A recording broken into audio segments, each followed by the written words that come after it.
दोस्तों, रामायण सिर्फ भगवान श्री राम और रावण के बीच हुए महायुद्ध की कथा नहीं है, बल्कि इसमें ऐसे कई वीर और सती चरित्र हैं जिन्होंने अपनी निष्ठा और पराक्रम से इतिहास रच दिया।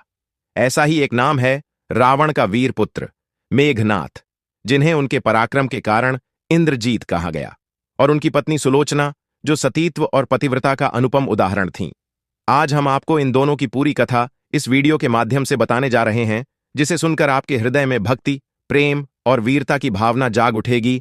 मित्रों, वीडियो में आगे बढ़ने से पहले आप हमारे वीडियो को लाइक, चैनल को सब्सक्राइब जरूर करें। मित्रों, रावण और मंदोदरी के पुत्र मेघनाथ का जन्म साधारण नहीं था। कहते हैं, जब वह जन्मा तो रोने के बजाय उसके मुख से बिजली की गर्जना हुई, जिससे उसका नाम पड़ा मेघनाथ। मित्रों, रावण चाहता था कि उसका पुत्र अमर हो, इसलिए उसने अपनी माया से सभी ग्रहों को लाभ स्थान पर रख दिया। परंतु शनिदेव उसकी इस चाल को भांप गए और अंतिम क्षण में अपनी स्थिति बदल ली, जिससे मेघनाथ अमर तो न हुआ, लेकिन अजेय योद्धा जरूर बना। बाल्यकाल से ही मेघनाथ ने महादेव से शिक्षा प्राप्त की और सभी दिव्यास्त्रों का झांता बन गया। जब उसने अपनी कुलदेवी प्रत्यंगिरा के मंदिर में गुरु शुक्राचार्य से दीक्षा ली तो उसे कई सिद्धियां प्राप्त हुईं। आगे चलकर उसने ब्रह्मास्त्र, पाशुपतास्त्र और वैष्णवास्त्र जैसे घातक अस्त्र प्राप्त किए, जो केवल त्रिदेव के पास ही होते थे।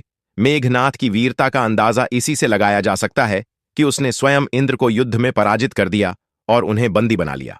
ब्रह्मदेव ने जब इंद्र को छुड़ाने के लिए मेघनाथ से अनुरोध किया तो वह सहर्ष मान गया, लेकिन उसकी वीरता से प्रभावित होकर ब्रह्मा ने उसे इंद्रजीत की उपाधि दी। साथ ही एक ऐसा वरदान भी दिया कि जब तक वह अपनी कुलदेवी प्रत्यंगिरा के मंदिर में यज्ञ करेगा, तब तक स्वयं त्रिदेव भी उसे हरा नहीं सकते थे। मेघनाथ का विवाह सुलोचना से हुआ, जो शिव भक्त राजा शेषराज की पुत्री थी। सुलोचना केवल रूप में ही नहीं, बल्कि गुणों में भी माता सीता के समान थीं। वह पतिव्रता थी, साध्वी थी और अपने पति के लिए कुछ भी कर सकती थी। जब राम रावण युद्ध में रावण के भाई कुंभकर्ण का वध हुआ तो रावण ने अपने सबसे शक्तिशाली योद्धा मेघनाथ को रणभूमि में भेजा। मेघनाथ ने युद्ध में आते ही अपनी मायावी शक्तियों से पूरी वानर सेना को संकट में डाल दिया। उसने राम और लक्ष्मण पर नागपाश चला दिया, जिससे वे दोनों मूर्छित हो गए। परंतु तब हनुमान जी गरुड़ देव को लेकर आए और नागों के भय से राम लक्ष्मण मुक्त हो गए।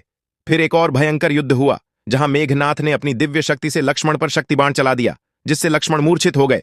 तब हनुमान जी संजीवनी बूटी लाए और लक्ष्मण को पुनः जीवित किया। तीसरे दिन लक्ष्मण और मेघनाथ के बीच भयंकर युद्ध हुआ। प्रभु श्री राम ने पहले ही लक्ष्मण को चेताया था कि मेघनाथ की पत्नी सती स्त्री है, इसलिए युद्ध के बाद उसका शीश धरती पर नहीं गिरना चाहिए। लक्ष्मण ने अपने बाण से मेघनाथ का सिर धड़ से अलग कर दिया और उसे अपने हाथों में थामकर श्री राम के चरणों में रख दिया। जब मेघनाथ की मृत्यु की खबर सुलोचना तक पहुंची तो वह विलाप करने लगी, लेकिन उसे विश्वास नहीं हुआ। उसने अपने पति की कटी हुई भुजा से युद्ध का सारा वर्णन लिखने को कहा, और आश्चर्य की बात यह थी कि भुजा ने सच में पूरा विवरण लिख दिया। इतना ही नहीं, उस भुजा ने लक्ष्मण के पराक्रम की भी प्रशंसा की। सुलोचना अपने पति का शीश मांगने रावण के पास गई, लेकिन रावण ने देने से मना कर दिया। तब वह मंदोदरी के कहने पर श्री राम के पास पहुंची। प्रभु श्री राम ने सुलोचना को उसका पति का सिर लौटाने का वचन दिया, लेकिन सुग्रीव ने उसकी पतिव्रता की परीक्षा लेने के लिए कहा, यदि तुम्हारा सतीत्व सच्चा है तो मेघनाथ का कटा हुआ सिर हंसेगा। तब सुलोचना ने अपने पति से विनती की, हे स्वामी, मेरी पतिव्रता की रक्षा करें और हंस दीजिए। और चमत्कार, मेघनाथ का सिर सचमुच जोर जोर से हंस पड़ा। इसके बाद सुलोचना अपने पति का सिर लेकर चिता में बैठ गई और अग्नि में समर्पित होकर सती हो गई। उनके सतीत्व की गाथा युगों युगों तक अमर रहेगी। मित्रों, यह कथा हमें सिखाती है कि वीरता, प्रेम और निष्ठा से बड़ा कोई बल नहीं। अगर आपको यह कहानी प्रेरणादायक लगी तो वीडियो को लाइक करें, चैनल को सब्सक्राइब करें और कमेंट में लिखें, जय श्री राम।